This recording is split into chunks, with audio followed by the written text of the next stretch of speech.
12th மேக்ஸில் exercise 7.3ல 5th some தான் பார்க்க போகிறோம்.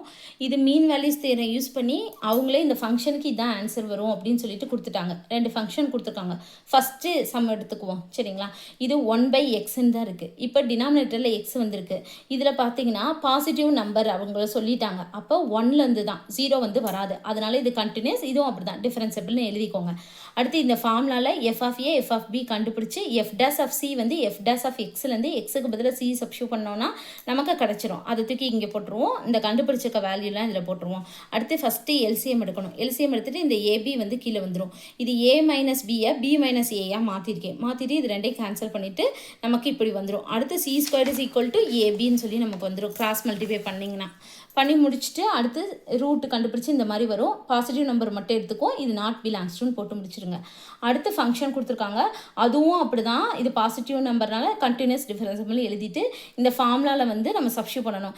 எஃப் டேஸ் ஆஃப் சினா எக்ஸுக்கு பதிலாக சின்னு சப்ஸ்டியூட் பண்ணி வச்சுருக்கேன். அடுத்து F of A F of B கண்டுபிடிச்சிருக்கோம். அடுத்து வந்து இதில் சப்ஸ்டியூட் பண்ணிடணும்.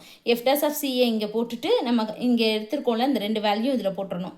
போட்டுட்டு இந்த மைனஸை ஃபஸ்ட்டு உள்ளே கொண்டு போகணும். அடுத்து இந்த ஏ இருக்குது பாருங்கள், கேபிட்டல் லெட்டர் ஏ காமனாக எடுத்து எழுதிக்கணும். அடுத்து கேபிட்டல் லெட்டர் பி, இந்த சி வந்து கேன்சல் ஆகிடும். இது A square minus B square formula இருக்குது. A plus B and A minus B சரிங்களா. அடுத்து இந்த பி மைனஸ் ஏ காமனாக இருக்கிறனால நம்ம வெளியே எடுத்துடுறோம். அடுத்து வெளியே எடுத்துகிட்டு அதை வந்து கேன்சல் பண்ணிக்கிறோம். கேன்சல் பண்ணிவிட்டு நமக்கு இருக்கும் இந்த பி கேன்சல் ஆகிடும்.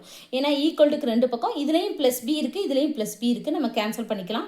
அப்படி இல்லை அப்படின்னா இந்த பிஏ இங்கே கொண்டு வந்து ப்ளஸ்ஸு மைனஸ்ன்னு வரும், கேன்சல் பண்ணிக்கலாம் சரிங்களா.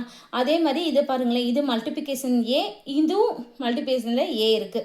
ஈக்குவல்ட்டுக்கு 2 பக்கம். அப்போ நம்ம கேன்சல் பண்ணிக்கலாம் சரிங்களா. அதனால தான் கேன்சல் பண்ணியிருக்கேன். அப்போ சி இஸ் ஈக்குவல் டு இந்த 2 இங்கே வந்துடும். இதுதான் ஆன்சர். இது பி ப்ளஸ் ஏ இருக்குது, நம்ம ஏ ப்ளஸ் பின்னு சொல்லி நம்ம எழுதிக்கலாம். Belongs to AB. அவ்வளோதான்.